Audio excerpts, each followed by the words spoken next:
Pigawena ulah embung parentah Allah nu agung mungka anjeunna nyalindung urang teh minta pitulung pek pigawe ti ayeuna saacan seep waktuna sabab dunia alam fana da pasti aya akhirna sabab maut teh nungguan jatah umur pasesaan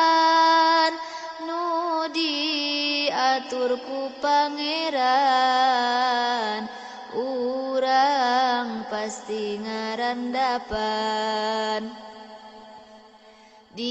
disebut maut teh pisah tiraga kaluar arwah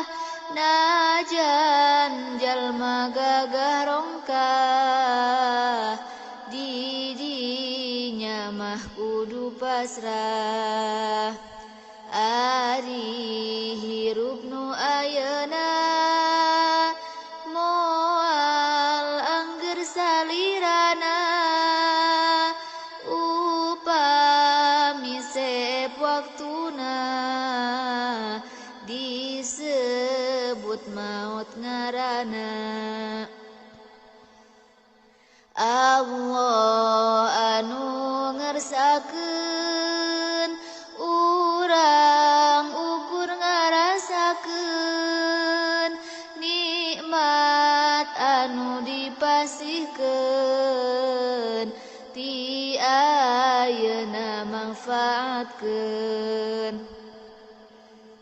kanikmatan teh amanah ti Allah nu sifat rahmat lamun hayang menang nikmat syukuran ka Allah omat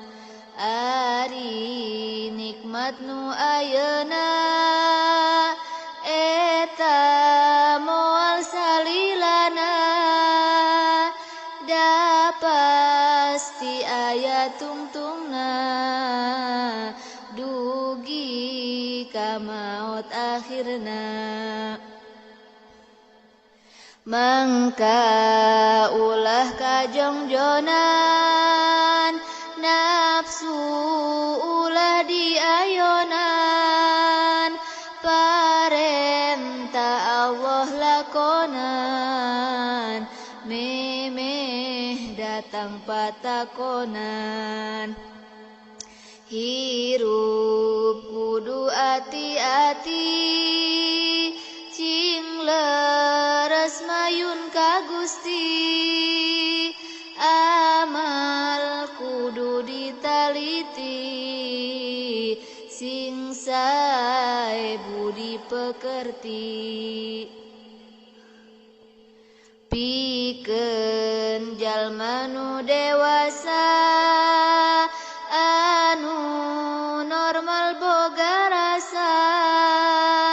wajib nyembah nu kawasa mun teu nyembah pasti dosa